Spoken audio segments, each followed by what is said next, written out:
안녕하십니까. 산림자격증 강의를 하고 있는 권현준입니다. 자, 이번 시간 뿌리에 대한 처리 마무리 짓고 그 다음에 이제 환경오염의 피해에 대해서 이제 들어가 보도록 하겠습니다.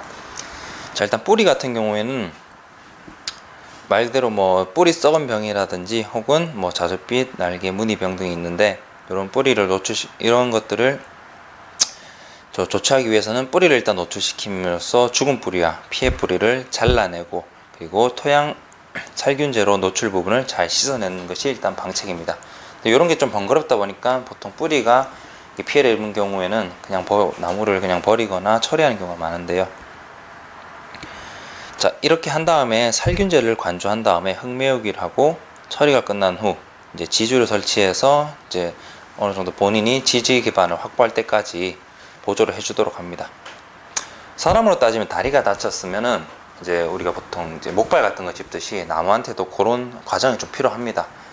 어쨌거나 지지하는 뿌리를 어느 정도 우리가 팠다가 도려냈기 때문에 자기가 그 땅의 자리를 잡을 때까지는 지주를 설치해 가지고 좀 도움을 주도록 하고요.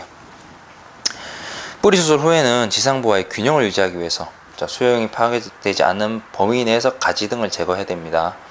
왜냐하면 뿌리가 원래 10개라는 뿌리가 있었는데, 그럼 가지가 10개 정도에서 서로 균형을 맞췄지만 우리가 그 뿌리를 5개 절반까지 도려냈어요. 그러면 그 정도 필요한 양의 수분이나 양분을 저장하거나 공급하거나 하는 능력이 차이가 나게 됩니다. 그래서 균형을 위해서는 거기에 맞는 가지치기 정리 같은 것도 어느 정도 필요하다는 거. 그런 식으로 간단하게만 정리를 해 놓으시면 되겠고요. 자, 그 다음에 환경오염의 피해 한번 보겠습니다. 환경오염 같은 경우에는 최근 환경 문제가 좀 대두되면서 관련 문제 빈도도 좀 높아지고 있다고 보시면 되는데, 일단 산성비 먼저 보겠습니다. 산성비 같은 경우는 일단 정의하기를 pH 5.6을 산성비라고 보통 이렇게 산성이 약간 성분을 가진 거를 정의하고 있고요. 대기 중에 혹은 이 기준에서 비오염지의 대기 중에 이산화탄소 그 기준은 약 340ppm이고요. 그 대기 중에 수증기에 의해서 용해될 때 생성되는 탄산의 수소 이온 농도를 기준으로 보통 한다. 자, 산성비의 원인 물질. 자, 이런 건 시험에 자주 나옵니다. 원인 물질 고르라는 거. 자, 이산화황, 질소, 산화물. 이런 것들이 있고, 자연적인 요인과 인위적인 요인으로 보통 나눠지는데, 자연적인 요인은 화산이라든지 혹은 산불, 지질 운동, 번개, 대기 중에 먼지 등이 있고, 인위적인 요인으로는 보통 우리가 이제 산업이 발전했다 하죠. 공장이나 혹은 교통수단, 자동차 같은 나오는 매연 같은 거 전부 다 이런 게 인위적인 요인으로 들어간다. 자, 아마 대부분 알고 있는 내용도 많으실 거예요. 그래서 요런 식이 나오고, 이런 걸 포인트로 해서 문제가 나오는 거나 그 정도로 정리하시면 좀 쉽게 넘어갈 수 있는 그 단원이라고 생각이 됩니다. 자, 산성비의 피해, 이런 것도 당연히 나오겠죠. 산성비가 내렸고 식물에 나타나는 피해, 아니면 산림에 나타나는 피해, 이런 식으로 문제가 나오는데, 식물에 일단 상해 조직, 이런 게 피해가 입다 보니까 대기오염 물질, 가뭄, 이런 것들의 내성이 감소하게 됩니다. 그러면 또 고사할 수 있는 위험이 있죠. 그리고 잎으로부터의 양분, 용탈량이 많아지게 되고, 광합성 호흡, 이런 것들의 대사작용이 줄어들거나 교란된다. 그리고 식물의 방어 조직에 피해가 입는다.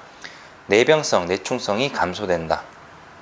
그리고 뿌리 등이 기타 독성 피해 등에 약하게 된다 등, 그렇게 정리를 해주시면 되겠고, 자, 산림의 피해 경우에는요, 자, 침엽수, 잎의 황화, 노랗게 변하는 거, 그리고 생육 저해, 그리고 나무의 윗부분이 가늘어지는 현상, 나이테 폭의 감소. 그러니까 말 그대로 성장이라든지 생장이 줄어들고 저항성이 감소된다고 보시면 돼요. 그리고 식물의 종류에 따른 산성비 피해 정도로 봤을 때, 즉 민감도인데, 쌍자엽 식물이 일단 가장 민감하고, 그 다음 단자엽, 그리고 침엽수, 그런 순으로 나타나고 있습니다. 요 내용은 실제로 기출에도 나왔던 내용이기 때문에 이런 비교 순위 같은 것도 알아두시고요. 자, 일반적으로 산성비 피해는요, 약산성이라든지 이런 피해를 보면은 눈에 보이지 않는 피해를 일으켜요. 그러니까 천천히 피해가 나타나거나 그러는데, pH 2나 3 정도의 강산성의 비를 맞게 되면 잎 표면이 완전 백색 또는 젓갈색의 피해 반점이 나타나기도 한다. 자, 문제로는 이렇게 나올 수도 있습니다. 강산성, pH 2의 강산성이 내릴 경우 식물 표면에 나타나는 현상, 아니면 잎 표면이 어떤 색으로 바뀌는가, 그럼 당연히 뭐 백색, 황색, 뭐 이런 식 녹색 이렇게 내놓고는 거기 맞는 걸 고르라고 하겠죠. 자, 지구 온난화 보겠습니다. 자, 대표적인 거는 온실 효과라고 하고요. 온실 효과는 말 그대로 그 이산화탄소라든지 우리 대기 온도의 그 기온이 많아지면서 햇볕이 반사되면서 나가지 못하는 현상입니다. 그로 인해서 결론은 기온이 막 상승해요. 기온이 상승으로 인해서 어떤 피해가 나는지 보는 겁니다. 자, 일단 온실효과와 지구온난화로 인해서 광합성이나 성장률을 촉진시키고 생산성이 증대돼요. 어쨌거나 그만큼 햇빛, 기온이 높아지면 따뜻하기 때문에 생장량이 높아지는 건 맞습니다. 근데